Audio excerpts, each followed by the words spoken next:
Hello, and welcome to another Green Team of the Legendarium episode. Today I have with me here Sean, Hello. Spook, Hello. and joining us for the rest of the series, we hope, is Yettibeats. Hey, I'm here to mess it up. Now You're we're here complete to add now. to the fun. We're complete now. Yeah. Yes. This is our second episode covering The Grace of Kings by Ken Liu. In this episode, we will be covering part 3 in this book. That part is called Chasing the Stag, which is through chapter 33. If you haven't read or listened to our discussion about parts 1 and 2, we recommend you go back and listen to that, read and listen to that. And then you can join us here for covering part 3. Okay, real quick before we get into spoilers for the part 3, just a quick around the room. How we feeling? I guess at this point, I am the only one that is reading this for the first time. All of you have decided, well, except for Yeti, because you read the series already before. But Sean and Spook have already finished this book. And so you're rereading part 3. And I would ask, so for you rereaders, does part 3 hold up? Yeah. So the first time I read it, I really enjoyed part 3 more than 1 and 2. It's a lot faster paced. There's a lot more happening. On the reread, I think I liked it a little bit less than 1 and 2 because there's a lot to appreciate about 1 and 2 and what it sets up. And you get the kind of domino setting up, and now we're kind of hitting the point where we're getting it paid off. But I think 4 and 5 are better than 3, and I like 1 and 2 more than 3 right now. So interesting. All right. What about you, Sean? Yeah, I think that's fair. I have to think that part 3 was a more enjoyable read than our first section, which is 1 and 2. Mainly because, very, very minor spoiler, even though we're technically spoiler free at the moment, but you get more Kuni and Mata in part 3. Mm-hmm. I think that dynamic is one of the main reasons to read the book. And yeah, part 3 is really quick. It sets a lot of stuff up and it resolves them maybe a paragraph or two later, bringing in new characters, saying why they're important, killing them off maybe. There's a lot of that, and it could be a lot to keep up with. But I think you're more acclimated at that point to the narrative structure and just the world in general. So even though the difficulty maybe is increased, I was getting more out of it than a lot of the strict setup of the first reading. Gotcha. Yeti? Yeah, Sean nailed it, where part 3, I felt like on my first read through, I was finally getting a hang of how this kind of book was written. The first couple parts you guys touched on well last episode were it was hard to tell when a new POV change was. You'd introduce a character, and for the first few paragraphs, they talk about him present day, and then it'd zoom 20 years before, and you get a whole backstory of that chapter of that character. Mm-hmm. And to me, I hadn't read many books like that, and I'm like, what is going on? But by the third part, when you meet, they do it so much that I was like, oh, I know how this is flowing. I understand, and I found it actually kind of cool and different, and kind of what you guys said without spoilers. But part 3 is where you can get a sense of where the story is going to go, and I think even Sean kind of noted in our chat where he's like, I don't want to say sense of dread, but kind of uneasiness about where the story's going to go. Yeah. And I think that's Definitely why I definitely, that's when it really kind of got me hyped as a reader. By the end of part 3, I'm like, okay, this story, it's really building. Interesting. So I agree. I am enjoying part 3 a bit more than the first parts 1 and 2, partially because there's a lot more fitting the puzzle pieces together, but you also see more of the technology and how they impact the world, how it impacts strategy. So that's really interesting to me. One of the main reasons why I wanted to read the series was for the tech. That's a good point. And yeah, the first two parts, like we said before, like we didn't really get much of that, and now we're getting a lot more. So it's hyping me up for book 2, where we should be seeing more of the tech. But in terms of like the plot, I am feeling uneasy, and I am like a bit sad and frustrated as well, which we'll get into more of why when we talk about spoilers. But it's quite the ride. That this part was definitely quite the ride. So without further ado, we are going to get into the spoilers for part 3, Chasing the Stag. And, this, how do you summarize this part? I was joking in our group DM that it was like, this is just the Game of Thrones. There's so many different players. You see, like, okay, the first 2 parts was the beginning of the rebellion. And now in part 3, you're seeing how the rebellion is like shaping up. What now? Like, after you basically announce like we are rebelling, what happens next? Who's going to be the leader? How are you going to work together? What is your end goal aside from, you know, saying no more to the emperor?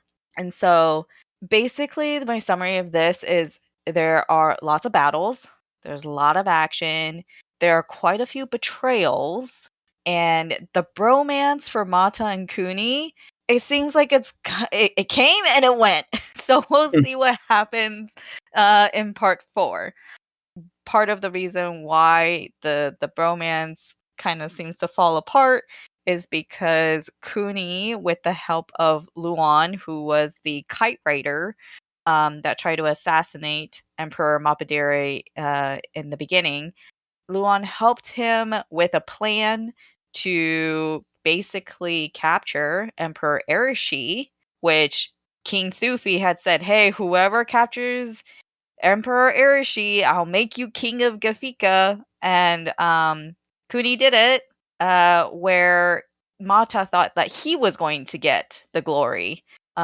He was going to use his power and might and conquer the pawn, the capital. But then Mata arrives and realizes, oh, the job's already been done, and he's not feeling so good about that.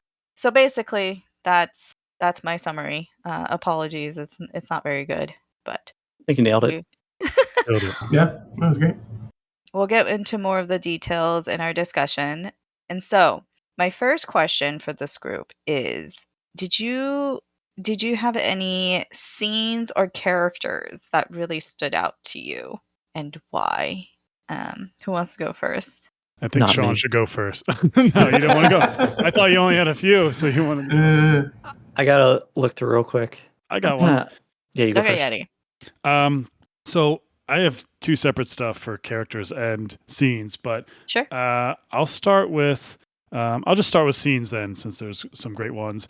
One of my favorite scenes in this book, or the whole book, but this section, was the friendship table, I guess, hangout, where Kuni and his lifelong friends kind of take Mata out with them to go drinking after, I don't know if it was a battle or some sort of success.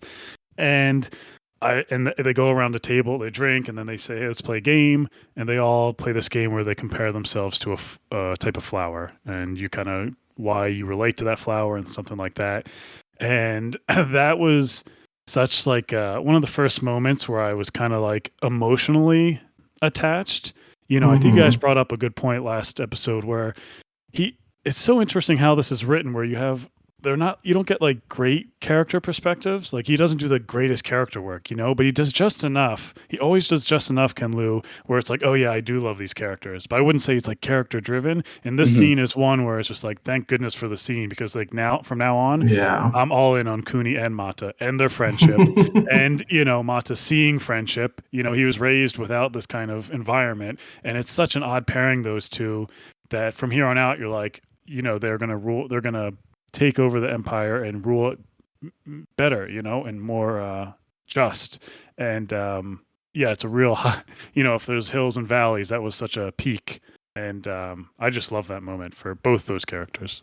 That was my number one scene as well, and I especially enjoy how it ties back to Kuni and Gia's first date, where they're talking about like what flower would you be, and in there Kuni's like, or I think it's Gia tells Kuni, there's tells him all the stuff about the dandelion and how he is related to that. So I really enjoyed that kind of tie back as well as all of the bromance and how we see the chrysanthemum and the dandelion compared, and we see Kuni and Mata compared as well. Mm-hmm. Yeah, that was a great scene. It was I think that this is where like Ken Liu's short story chops really came in handy. He was able to accomplish a lot in very little space. And it wasn't just Mata and Kuni, but we also got to see a bit more of like Rin and Kogzi, Good. just that dynamic. And okay, please, I'm sorry, but sometimes I will bring up Malazan. But this scene is very similar to another scene in Gardens of the Moon where these soldiers were first introduced to the reader. These Malazan soldiers were first introduced to the reader, and they're like playing a game of cards, basically. But it's like very similar dynamic. You see the like banter, you see the like familiarity, and then you have somebody who's like not in the in crowd, but is like being accepted into the in crowd. And so that was very well done. I'm glad you brought it up. There was another Malazan reference at the Battle of Wolfspaw when the ships were burning. They're all over the place. There was like another that I forgot to take note of too, but they're there. There's definitely a lot of similarities. I made a Wheel of Time reference in my notes, so it's Nice. all good. I think that's a good point, Panda, about his skill as a short story writer, because so many of these chapters are all just short stories. Like when Mhm. you hear a background of a character, he just jumps back into how when they're a kid, and then you have a little short story of how they became present day. He does this over and over again. It's one of my favorite things about this series. I mean, spoilers, but he does it through every book. And if there's a lot of characters in this book, just think. And I love it. I can't get enough, and it makes it always fresh, kind of in a way. Actually, this brings up something about his writing style. So some chapters are fairly long, and I did use the audiobook while I was reading along. And I can see like, oh, this chapter will be like 34 minutes, and then there's other chapters which is like just a couple minutes. Yeah. And for some chapters, it's literally just setup. It's a bit more exposition, especially like the first. I think it's like the first chapter of this part, chapter 12. It just says like the rebellion grows, and it's just giving you a basically like state of the union of where the rebellion is at that time, right? And then you have these plot lines that come after. Do you think that that is an effective way to tell the story, or do you see that as kind of like it's kind of lazy? I think it depends on the person. I mean, you're both nailing it with alluding to how he does so much with so little at times, and it's like consistently in that style. So if you're comfortable with getting characterization and information and your story that way, I think it will hit for you, and you'll enjoy the book. But some people are like really slow burns and just being super into a character's head. So it depends. Right. But I think this works. It works for me. Nice. Okay. Yeti? Yeah, I think it works for this story. But like Sean said, if you like books where you really want to get inside a character's head, I mean, it's just not for you, and or you have to adjust the type of reading you're doing. And I think it's perfect for this series because the main character of this book and this series, it's not Kuni, it's not Mata, it's Dara. It's the history and the world of Dara, and so when he does these info dumps, I mean, it's like we're following Dara and how. I think that's pronouncing the world right. Yeah. Dara's the country, the continent. That's why we're reading, and that's why he's writing about it. I mean, you see, like he'll talk about just changes of the society, but if you look if you read closely, I think Panda alluded to it, inventions or science that goes on, like you're going to see things about that and info dumps. And so that's what this whole thing is about. When you look at it like that, like he's the main character for him is this country and what goes on throughout, how, the books. It's a history book. Yeah. An engaging one. Definitely. It is engaging. Yes. I think what separates this book from something that isn't engaging is he's not info dumping without reason. Like, we need to know what he's about to say so that we can understand what's going on.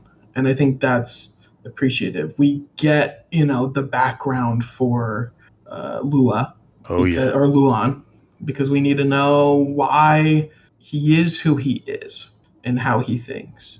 And it is a little more telling than showing, but it's unique.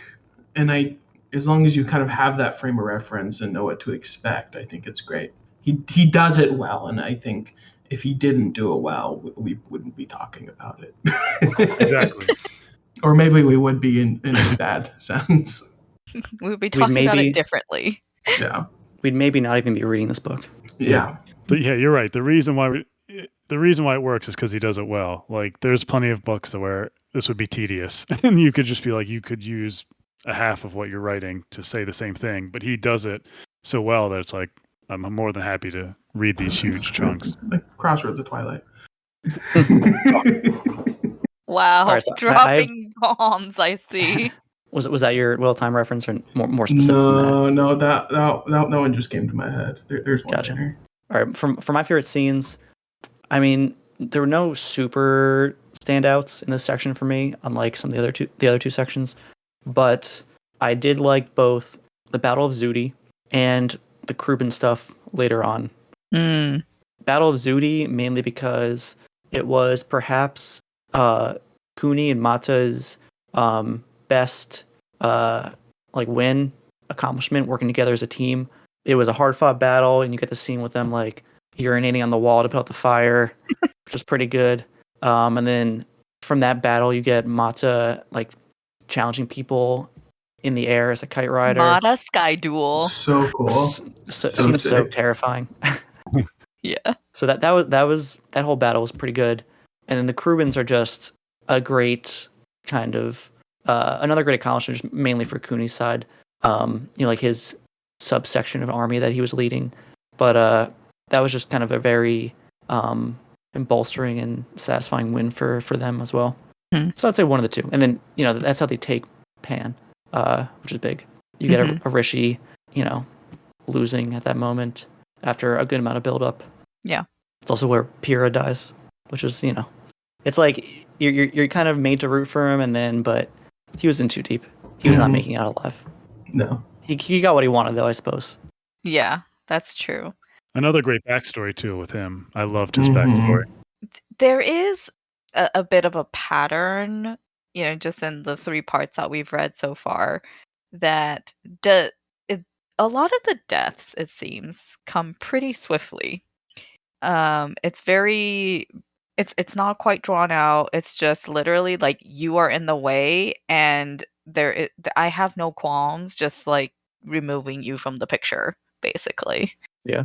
That's why, there's like a coldness to his writing where, like, again, not to say like a history book again, but he's not dramatizing anything. Maybe hold off on that, but definitely this section, there wasn't a dramatic thing. It's just like, this person's been overtaken. This captain or general lost a battle, move on. And I kind of liked it about that. And I think he emphasizes the death in places where it does matter, like Kikomi. We have almost an entire chapter about what leads up to her dying, and it's even though the last sentences and then they took her down, sure, but it's Kikomi, Nomen or Namen. Like we do get these build-ups where it's influential and where it does matter, and I did appreciate that. Is anyone able to run through Kikomi's predicament? Is anyone confident enough to summarize that, or no? I can give it a try. So Kikomi is the princess, right? And in that kingdom, it's very much a male-dominated, like power structure. So she, unfortunately, even though she really was like the princess, she did not get the right to rule. And it was like her uncle or somebody was in charge, and they thought so their country, I guess their land is called Amu. They thought that they could outsmart Namen or Marana, really. Yeah. And so they had their ships, they had this whole strategy. They were going to be able to distract the Imperial fleet and get them into basically a vulnerable state. What they did not anticipate was that they would get outsmarted by the Imperial fleet, and the Amu fleet was basically decimated in the water, and so Marana was able to invade Amu. And here's what's important, which I think we'll talk about a little later. She was taken prisoner, right? Well, some lady had like talked to Kikomi previously and was like basically, you know, power isn't just about might, right? You have power with your beauty and basically with seduction. And so she took that to heart, and she then tried to apply that to Marana, which it seemed to be like it was going to work. But then Marana, like, I don't know, he had an awakening moment and realized what she was doing, trying to seduce him and basically secure her own power. He then makes a deal with her that says, and this part we don't really find out until much later. So she was taken prisoner. He was going to take her back to Pawn, but then during the flight back, one of the soldiers on her side like broke free and basically they were able to escape to like King Sufi's where they were in Kokru, I think. But then later we find out that there was a deal that Marana and Princess Kikomi had made, which was basically Marana wanted Kikomi to kill one of the Zindus, whether it's Finn or Mata, basically break up that brotherhood. Otherwise, like Amu was going to be punished if she didn't do what he said. And so she goes and she plays her part, right? She flirts with Mata, she flirts with Finn, and she ultimately made the decision that Finn was the one that she was going to kill because he was the older one, blah blah blah. And then she kills him, but then she realizes that if she killed herself and people thought that she was basically a traitor to Kokru, then all of Amu was basically cursed to be seen as a traitorous country, traitorous land by Kokru for eternity. If she let people believe that she had killed Finn for the love of Amu, then all of her people would have been probably like Oh yeah. seen as outcasts. Or wiped in Yeah. vengeance. Instead, she decides to not protect her own name. She decides to sacrifice her own like dignity and credibility and pretend that she was all in love with Marana and that's why she killed Finn. Right.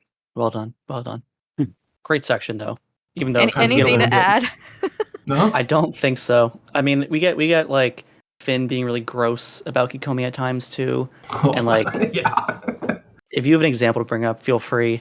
But you get some personal relationship stuff between Finn and Kikomi and Mata and Kikomi. Yeah. A lot of it was interesting.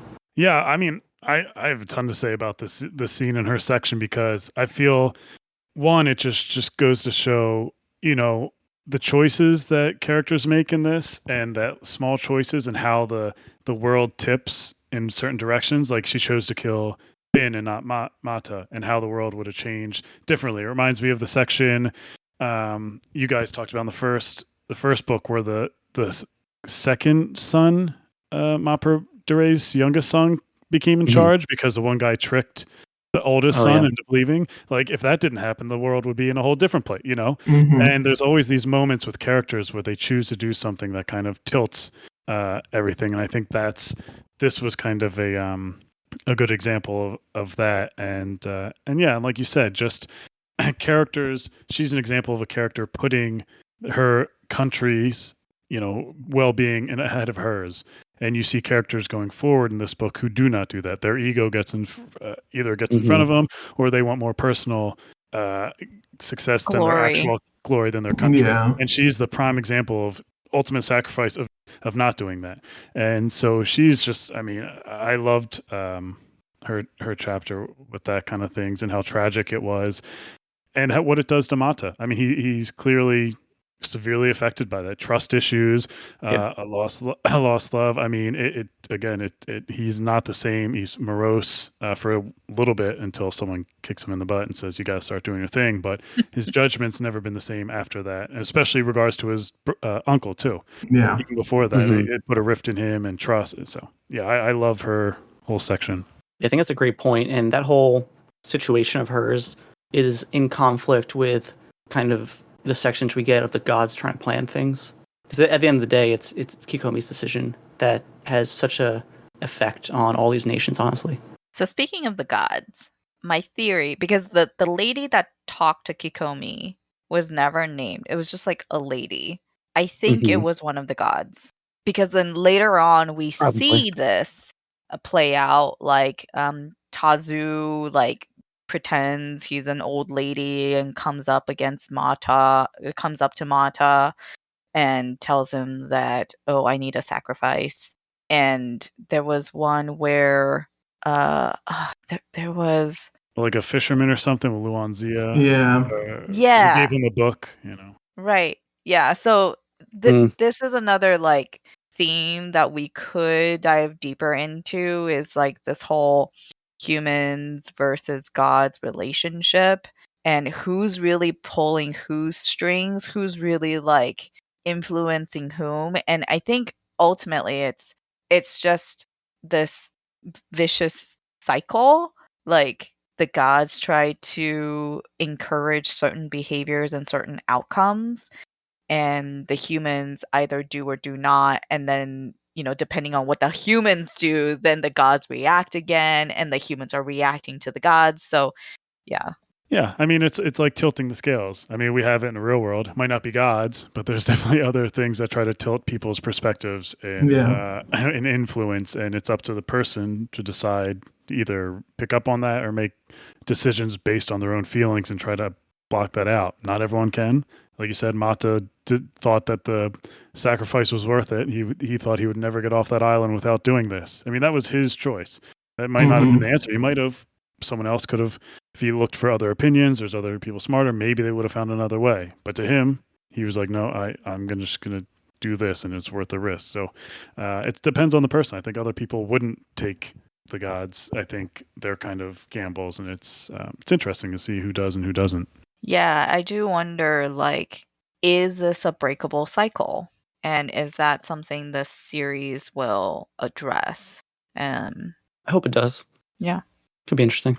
And I think that's an overarching theme of the book, where we see these people make these choices and how it affects the world as a whole. And it could be anyone from lowly birth like Kuni making each little choice that he makes to overthrowing the empire, essentially, to making choices that cause your countrymen to kill you with Huno, Oh my god. Okay, we gotta talk about him for a sec. So, Krima, King, Huno, that guy he is a bit of a tragic character, but it's one of those that I'm like, I really don't feel that bad for you. He was so paranoid. He was the one that came up with the black caps to spy. Black caps to gray caps to spy on the black caps, the white caps to spy on the gray caps. Yeah, he's like, I'm gonna need the rainbow. It's so crazy. That paranoia, and I think that is where because he was putting himself above the good of the land, of the people that he was leading, that he was more worried about losing power than it was about actually using the power to do good. His fate. Oh my goodness, his fate. That was like, very satisfying. Yeah. I mean, his whole section was really fun to read about because first, it's to your example, it's like not everyone's built to lead. It's not always what Mata says, where you have to have a lineage, but also, it's also, you don't just have to be poor, or that doesn't just mean you can come up. Like you have to have some qualities to become a leader. And he clearly didn't. Like you said, he became paranoid the first second he could. And someone who saw that after he made, who was it? Krima or Duke Shigen, one of them, Shigen, I think, disappear. He got rid of him. Yeah. I mean, those were the ones who started the rebellion with, the fraudulent Fish. prophecy. Yeah, I mean, they started Confirmed that. in this section Yeah. too, because I think that was a mystery in the last two sections. Yeah, like that wasn't Was the this the gods. gods or was this them? Yeah. Yeah, just them. So he gets rid of them, and then I know Mata. I like the whole section we didn't talk about, but where Mata comes to visit them to see if he's worthy, or both of them, and he's just like, this guy's a loser. He just goes to the thing, but like, dude, you suck. And then they try to kill him, and he flips the table and rides away on his new awesome horse. I mean, that was dope. But there's like a site like right after he calls himself king. There we had like a best quotes section, and I love this. It was it shoots to Cooney and his gang talking about this, and I think like Min Sakri's like, this is ridiculous. He just sprouts up and calls himself king, so anyone can do that. And Cooney's like, wow, we did it. And he's like, well, everyone's going to be doing this and getting power. And Cooney's just like, getting a title is easy, and he says it's keeping it that's hard. And I mean that's words to live by throughout this whole, whether it's Peter A, or anyone who pop up and down and up and down. Yeah. So Cooney was always attuned to that, where it's like, who cares? It's not real power. And just like when Cooney stole the emperor, or won that bet to have the emperor, I mean, it doesn't. He might there might be written in law that he should be the king now, but all it is written in law. Does he have the most men? I don't know. So he always knows this. Yeah, exactly. Yeah, it's very clear the juxtaposition of like different leadership styles. There's the Cooney versus Krima. There's Thufi versus like Mata and Finn. Marana is surprisingly like I kind of like the guy. He's likable. He's cool. He is a bit of that underdog, because Krupo was like, oh, I'm gonna put him into this position where he's likely like gonna die, or like something bad will happen to him. But Marana blossom in this role of like leading soldiers, and this is where I'm gonna pause a moment here. I think there is a lesson to be learned here, and this is some career advice, if you'll indulge me. Okay. So Marana he's a treasury bureaucrat, right? Like he would rather be like looking at numbers, calculating, how watching the treasury fill up, rather than figuring out how to like fight and strategize and deal with soldiers. But he was very diligent. He was given this challenge, and he applied the skills that he had very diligently to this challenge. So the career advice here is, I think a lot of times that people don't really realize, but you have a lot of transferable skills. And it's really about how you view them and how you talk about them. I've talked to quite a few like young professionals who are trying to break into a certain industry, and they're like, but I didn't go to school for it. I don't have any experience. And I'm just like, well, tell me about a time where you've actually solved a problem at work. How did you go about solving that problem? Did you have to convince anybody that this problem was worth solving? Right? Like these are things that the problem itself could be whatever. It could be technical, it could be non-technical, it could be people, it could be process, whatever. But it's about the critical thinking of how you go about, how you approach solving the problem, that is really key. And yes, some problems, like, it does require, certain kinds of degrees to go solve, but the overall principle and the way you think about it, it's not limited to one industry or another. And so, anyway. So you would hire Marana for your company? Potentially. There is that cultural fit, though, Of course. that we had to assess. But yeah, so that's I my think little stuff. what's his name? Namin. Oh yeah. Similar situation, just that he's being pulled away from the life he wants to live. A little different because he's a military guy, but he's in a position that he didn't exactly envision himself in. But everyone's being pulled into this war. I was a pretty big fan of Namin as well. Yeah, me too. Gave he another tragic character just because that as soon as he's pulled away from his nice quiet island with his dog, he's probably never gonna see that dog again. Yeah. And he gave Mata a great run for his money at Wolf's Paw, which is respectable. Good character. He was a great character. And I like the idea of like, how much do you give to your country if you love it?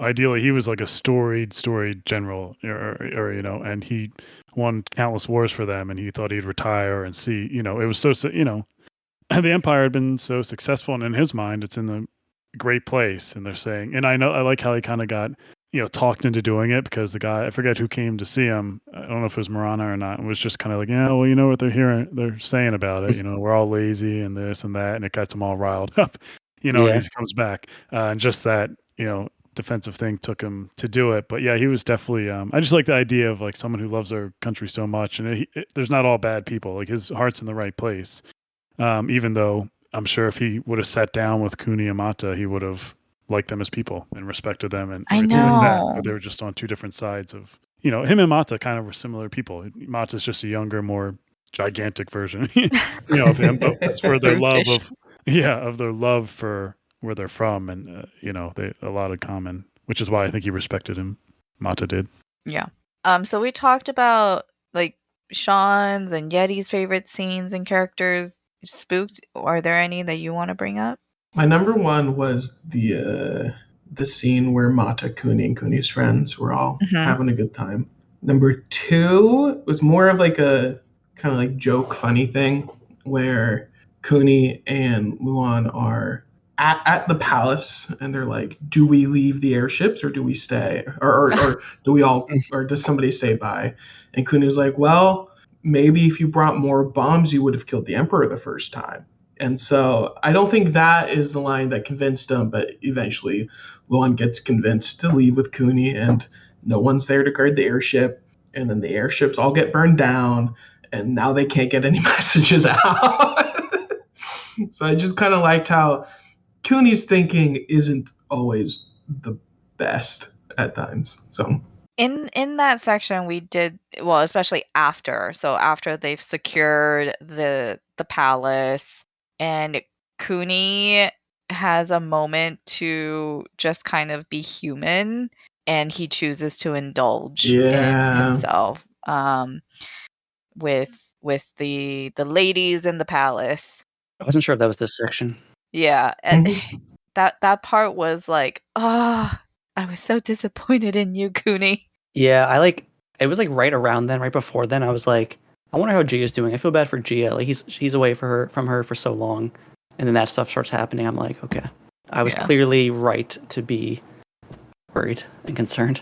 And then Soto comes in. Yeah. Yes. Interesting character. What I love about that whole scene, well, not specifically him having orgies or whatever all the time, but the theme of, Kuni's really not that different than a lot of people that come into that position. Like how quickly he also got corrupted by the power and by the things like that. But what makes him different, and makes a lot of people different who succeed in life, is the people they have around him.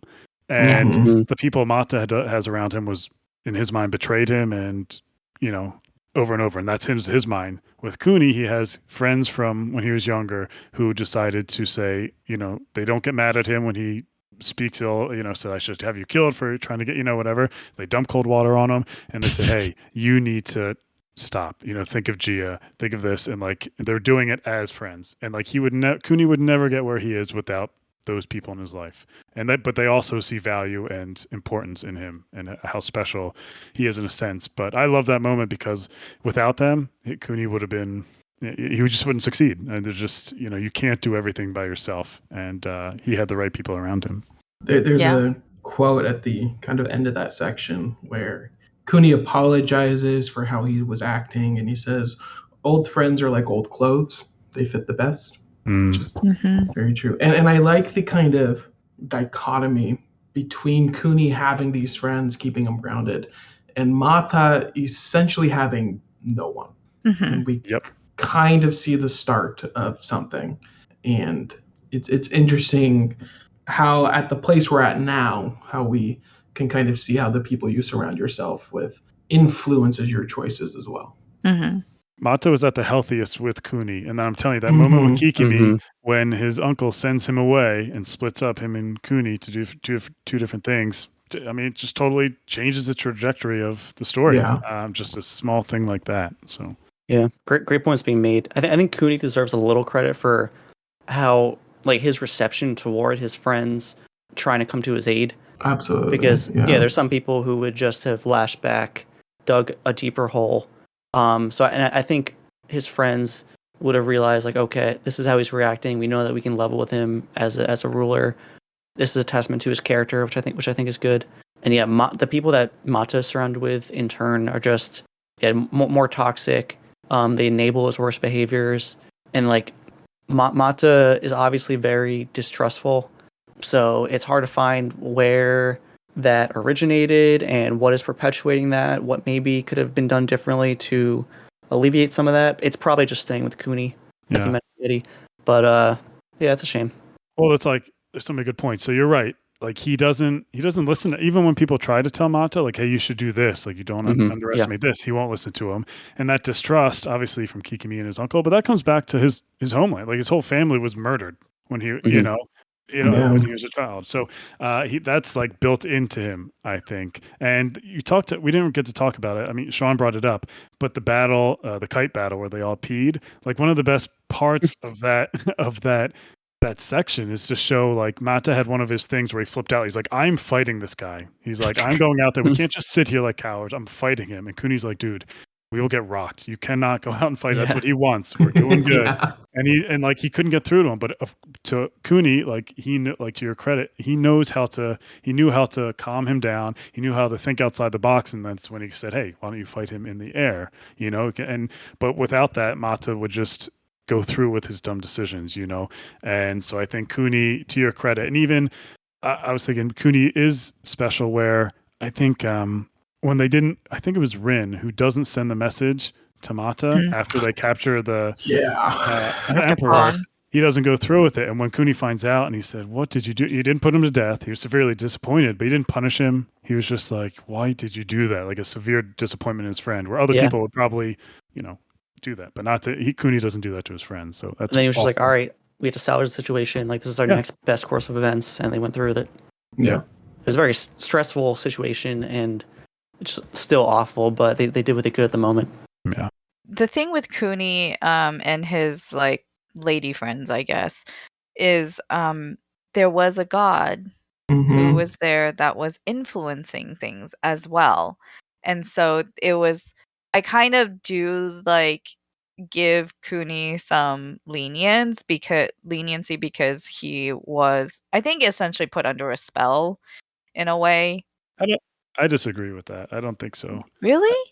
I think that was another instance where the gods just they put the opportunity out there. I don't think there's anything that really tip him one way or the other and just say, hey, I'm coming on to you. It's the most beautiful woman he's ever seen. He either can think of Gia and say, I'm not doing this, or he can give in to his temptations. So I always just think they present these opportunities as bluntly and as much as possible. But I could be wrong, but that's just how I read it. The reason why I say I think he was a bit under like in some sort of influence because when Cogsy like throws water on him and is like trying to reason with him, there was a line about how Cooney woke up and was like able to think more clearly, but it could be just the shock of the water. Yeah. 6 a.m. Mr. Anderson's going to throw ice cold water on you. Oh, Let's see if you no. describe waking up. And it could be not waking up from a spell, but more waking up to the realization of what you've been doing. Mm. And because I mean, I've had moments like that where I'm, just not in a good area, and then finally there's just a moment of realization, like, oh, yeah. But I mean, this kind of works with what we were talking about before. No one's gonna throw cold water at Mata because he's No. like 8 feet tall, 2 pupils, 400 pounds of muscle. Like his stature and just who he is. You don't think Cooney would? Well, that's Well, the thing. Except Cooney. Okay. Yeah. Right. And wasn't an option. When they're apart, it's not an option. Right, Like, no one right. else can truly love with him. No one else has the mental fortitude and like the understanding that Mata could be receptive toward just intelligent discussions about battle plans. Yeah, it's a perfect storm of unfortune. Cooney's just great with people. I mean, the whole Misfortune. book just sets you up for how sociable Cooney is and persuasive and caring, deep down. And I think with that scene and the scene that comes after, an interesting thing to note, and as long as I'm correct in how I read it, it's the same god influencing Cooney that influenced Mata to send all of those soldiers to die. Chaos guy, the shark, right? Yeah, Tazu. Mm. Not the shark, the whirlpool. Okay. Yeah. As long as I read that correctly. I believe you are correct. Yeah. The same one influencing them both to make decisions that are bad for their psyche, I would say. Bad for their character. Mm. How do we feel about these gods? I would like to know the rules of interference. Yeah. What considers interference and what doesn't? Like, they're not allowed to kill anyone, but they can, But a magical book that fills with knowledge as time goes on is fine. There was the scene where, you alluded to it, where Mata went to go size up whoever, and then they try to shoot at him. He flipped a table, used as a shield. Also within that section, a statue of a god like fell over and like blocked some of the fire. Yeah, and there's a scene either in that chapter or like the following one where the gods are talking. They're like, "Oh, Fifth the Whale, like that was really borderline there. Like we shouldn't be affecting things to that level," which I think is like rich. Like, come on, you guys have done worse than that. But stuff like that, I would say, is apparently towing the line. But they seem pretty okay with doing some pretty big things, saving lives, taking lives. Mm-hmm.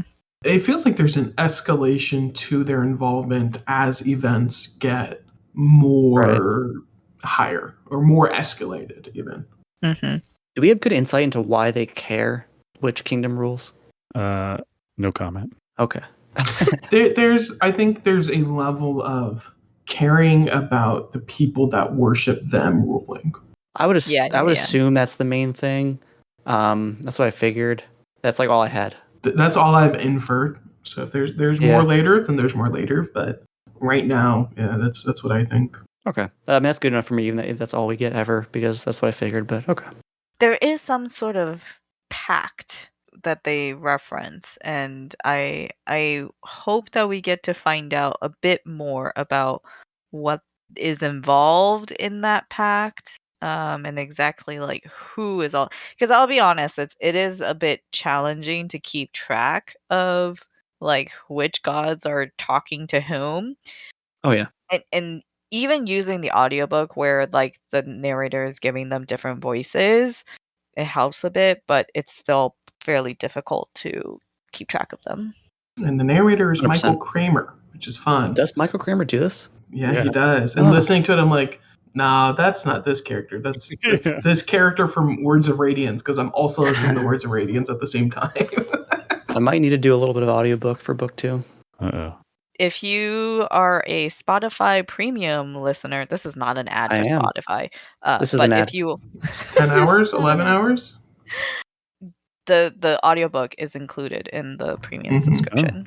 You get 15 hours a month. 15, that's more than I thought. So yeah, there's a good amount in there. I did Red Rising through Spotify for free, which is nice. Yeah. So, Not an ad. anyway, Pay us. this is not an ad. Pay We us. are not We're sponsored. being paid exorbitantly. We are not. We're being paid as much as their artists are. Actually, a quick tangent. If you're an artist, like you could get paid by Spotify, right? Like royalties for people streaming your songs.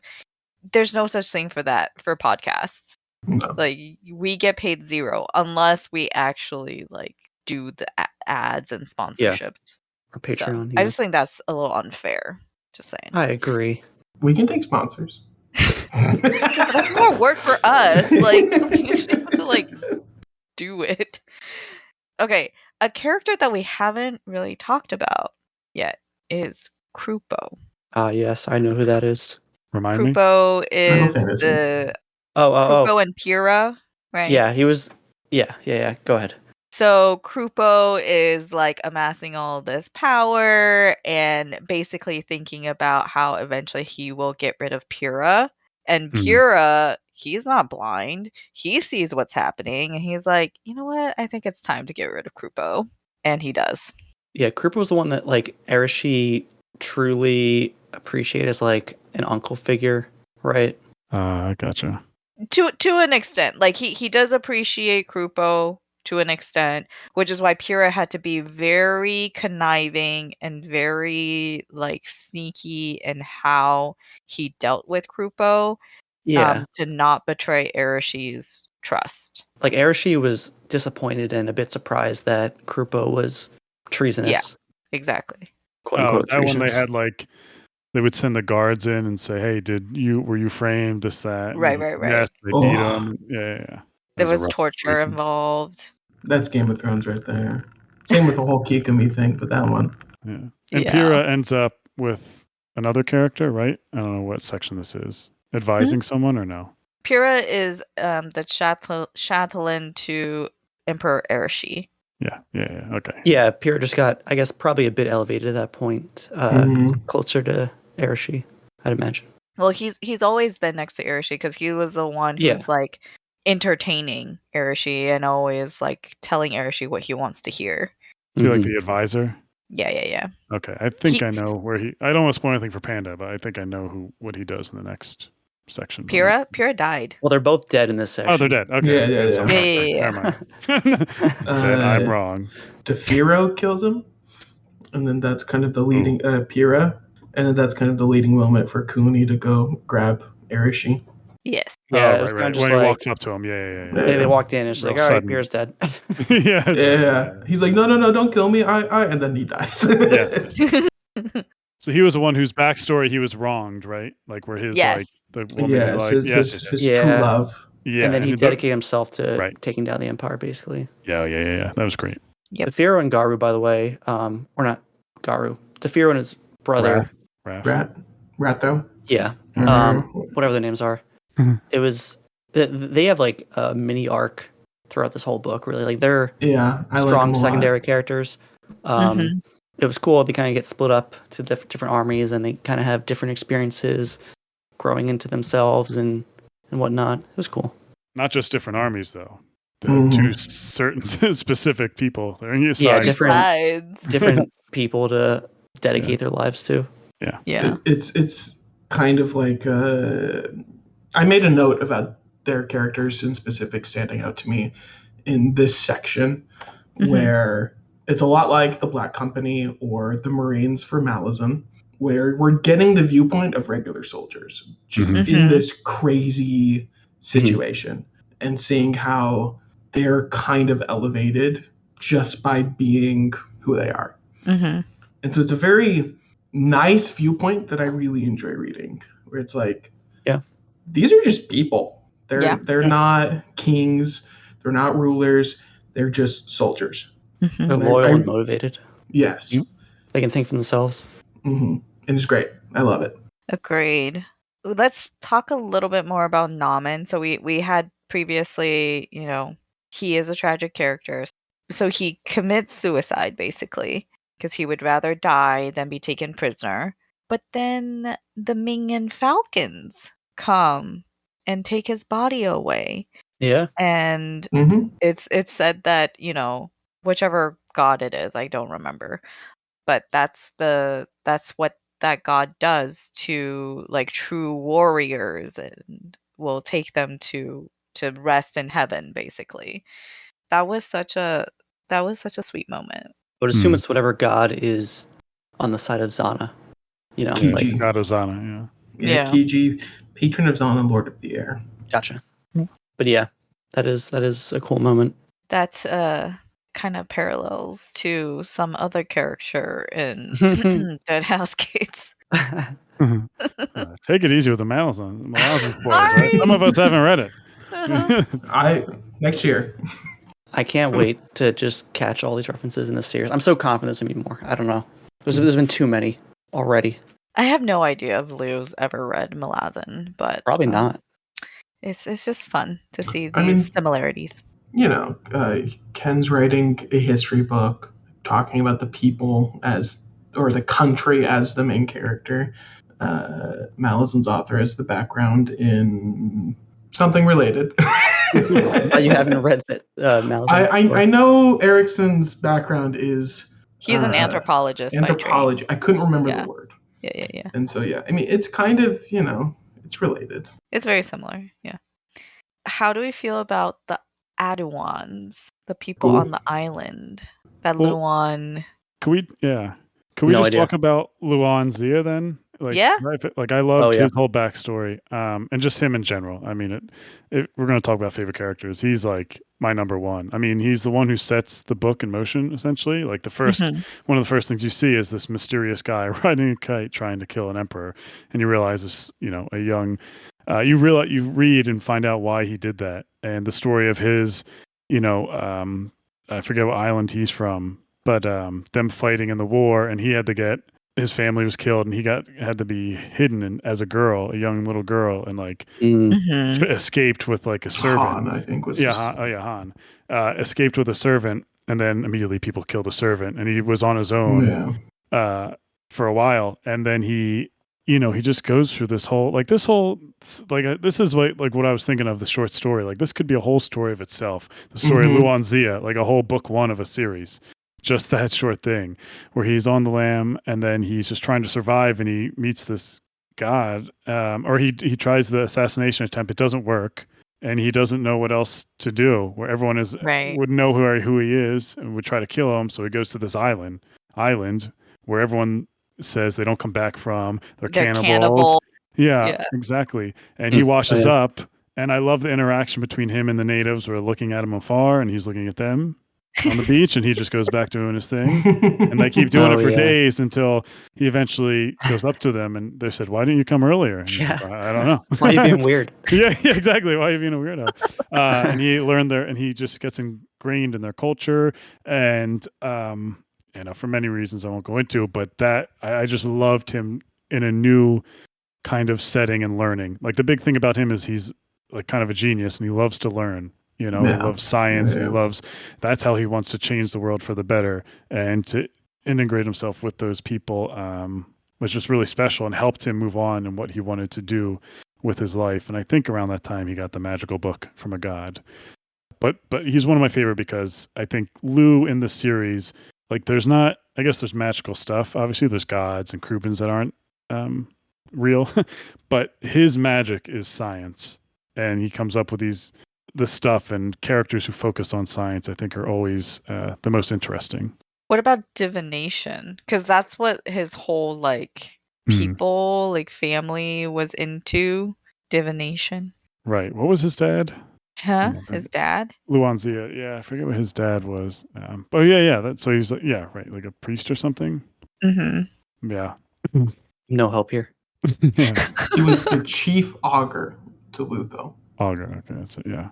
But much like magic, technology, magic can sway a battle, which we've seen it do. Mm-hmm. True. Like a technological advancement or just using technology in a smart way can just run through a battle and just make it easy for one side. I guess more than his it's more of he loves knowledge, I guess, the thing, and the pursuit of knowledge and the value in that, whether it's a new people or science or gods, that's what I think brings him joy in life. and and what he thinks is his purpose. I think is slowly getting that way, and finding people who kind of share in that, where Cooney does in a way. Did we say why he wanted to kill the Emperor? They wiped out his family. Oh, the classic tale. Okay. Yeah. Sure. they He wanted to do it- invaded Han. Well, There's a lot of that going on.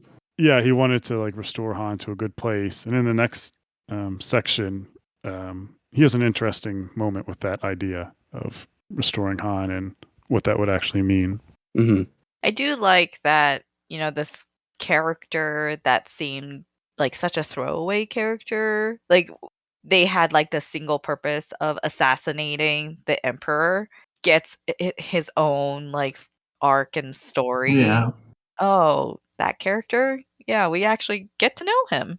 I was so confident he would come back, but I thought he was going to come back like very quickly, like in like chapters later in part 1. Mm. Yeah. Good. Yeah. When Cooney makes that realization, like, you're the kite writer. I'm like, oh, nice. Yeah, it is cool to finally get that. And Spook had referenced a great conversation between him and Cooney before the Krubin thing, where essentially it was like balancing risk and rationality. Mhm. And I think it was Cooney's way of telling Luanzia, like, you can't do things in half measures at a certain point.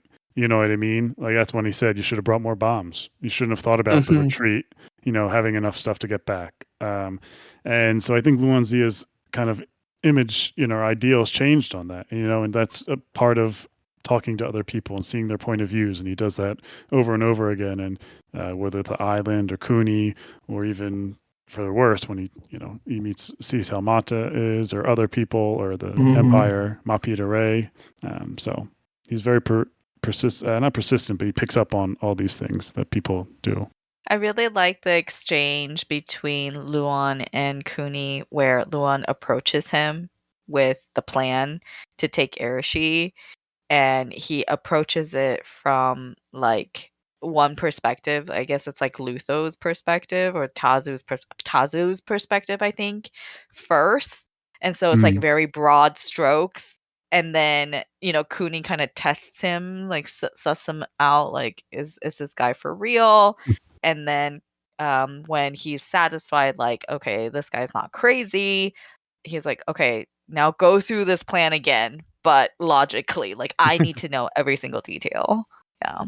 There's a lot of like going along with a conversation just to see how it plays out before making the decision on someone's character, like with the Adawan people, where the leader was talking to Cooney. He's like, well, we want to be left alone. Can you promise that? And Cooney's like, no. Yeah. And then the whole conversation ends with the leader going, yeah, because if you told me that you would leave us alone, I wouldn't have trusted you. Luanzia is just smiling in the corner. Yeah. Honesty is a lot of times the best policy.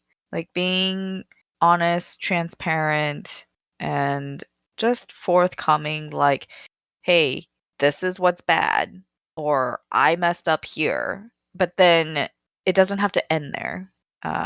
You say, okay, and this is how I will do better next time. These are the learnings I've had. And this is like, seeing kind of like the silver lining in things. Yeah. And that kind of brings up an interesting thing that not teased at the end of the section, but we may look forward to, which is Mata and Cooney talking about the capture, because we don't get that. Mm-hmm. Yeah. So without spoiling about how it goes, it's an interesting question of, like, Cooney is someone who will be truthful even if it harms him, except Rin Koda is the one who made the decision to keep Mata out, essentially. Right. So it's a interesting, like, how is that going to turn out in the future? Mm-hmm. Yeah. I'd forgotten that was such an important piece of that situation going down till you guys mentioned it. Because Cooney just leaves. Yeah. He essentially runs away. Much like everything in life, communication is so important in this book. Yeah. Ridiculously so. Well, there's the example of the Marshal Roma, right? So he was in charge of like the battle plans for Wolf's Paw, and he was just not the right man for the job. A very indecisive leader, very like he swung from one spectrum to the other in terms of like at first he was like very gung ho and then very very gun shy. And pairing Mm-hmm. Oh, that's what I was thinking of. Yeah. yeah, he's a great tactician, Mhm. studied a lot of military strategy, and it was really fun to watch or to read about how pairing was able to strategically like get the group, the leaders to do what he wanted, and just like Roma freaking out about, "Oh, now we can't win. There's no point in this. We should just give up." And Perry's like, "No, just because these options don't work doesn't mean we don't have better options." Yeah. Yeah, there's a little tease for Panda, but there's some great pairing stuff in the next section. Ooh. Mm-hmm. I'm excited for you to read. Yeah, he is quickly becoming one of my favorite characters in this book. I hope he doesn't let me down. Rafa. Oh yeah, pairing's good. I had to look him up. Yeah. Mhm. So I do wonder because Pairing and Mata, right, are on one side, and then there's Cooney and Mhm. his contingent on the other side. I do wonder how that's gonna mesh. Like, is Pairing going to replace Cooney? We're getting more into the theory part for me Whoa. because I'm the Sure. one who Yeah, hasn't yeah. read this book yet. Go Awkward. off. Yeah, I do wonder how Mata and Cooney will be able to settle their differences. I'm going to go optimistic and say that they will be able to settle their differences, but there's going to be fissures that remain in their relationship that will later on probably have some negative impacts overall. But I mean, this is called the Dandelion Dynasty, so I do think that I think Cooney is going to die, but I think it's going to be like one of his kids Mhm. who will. Gia is pregnant. We haven't Gia said is that pregnant again. Yeah, so they have a son. Again. Cooney's a And quick worker. Hey. actually, we haven't talked much about Gia because she brought it up also once. has her own tryst, basically, her Oh own affair yeah. going on. The guy's name Yeah. starts. Who's that? What's that Otho? guy's name? Otho. Yep. Yeah. Yeah, I have a lot to say about her in next section because there's one chapter Yeah. specifically with her and Cooney that is like amazing. I feel like. Okay. They have All some right. Yeah. All really right. good Don't stuff. spoil The it. Yeah. next section is there's a lot of good stuff with All Gia. I right. think here we kind of get like, I'm being the good wife by staying here, but now I want Yeah, Otho. she's Next, it gets pretty good. Well, so I really appreciated her perspective because it really does show like, okay, so she's been left behind, but it's also she made sacrifices to support Cooney. But Mhm. Cooney's the one having all the adventures and she feels trapped, right? Yeah. But what's great about Gia is that she's also a very strong-willed character, and she realized that, hey, it's all about perception. And once she had that mindset shift, she was able to take more control over her situation. She's like, I need to hire a housekeeper basically to keep me be a companion, and I'm very interested to see where that character goes. My main thought at the time was just like, I hope Otho stays loyal. Yeah. All right, I guess there's not much you guys can say that won't spoil things for the next part. No comment about. I think the last 10 minutes or 5 minutes is just okay. Interesting thoughts. Yeah. No comment. Okay. Anything else you guys want to cover that we haven't gotten to yet? Nothing new, but quick comment. My confidence level on my reading comprehension for this series was affirmed a little bit when in the last chapter of this reading, I was like, Mata's about to invade the city that Cooney just took, right? Mhm. And yeah, that was the case. I was like, all right. I'm glad that I understood that correctly and that dread set in as that was being affirmed for me. And yeah, disaster. And because the people of Pawn love Cooney because they see him Mhm. as like the savior, right? Because the imperial soldiers were allowed to loot and do other things, not kill, but do other things. to the people of Pawn, and then Cooney was then like, okay, that this is enough, even though that was all like part of the plan.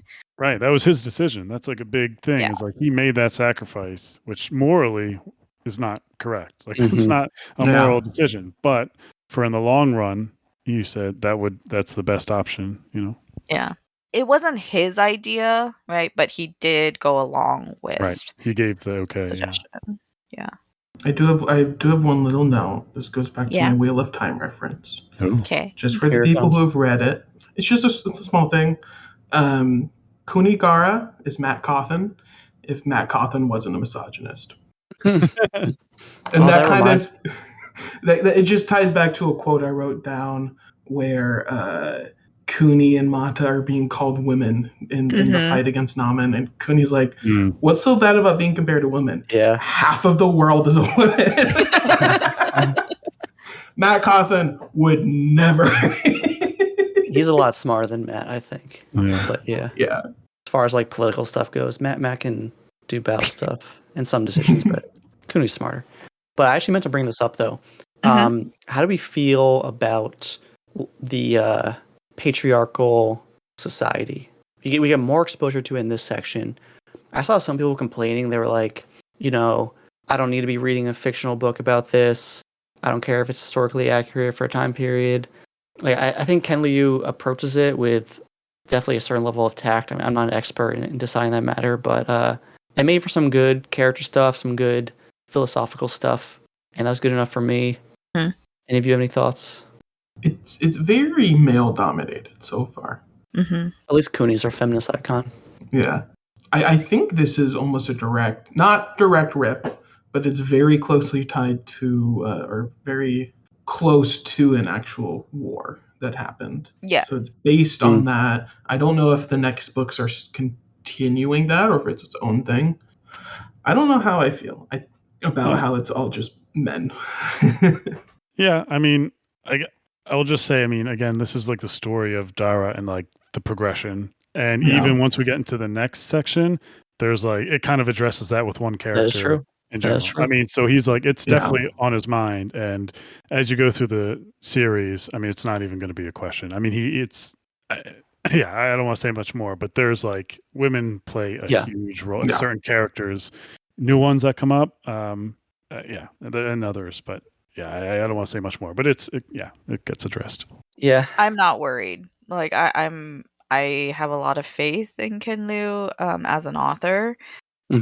And from the things that I have seen, like the seeds that I've seen being planted in the first 3 parts of this book, I'm not worried. Sure. I don't think I'll be disappointed. So the part that Spook brought up when, like Mata, Cooney, their people were being mocked for being, like they're hiding in behind the walls or being women.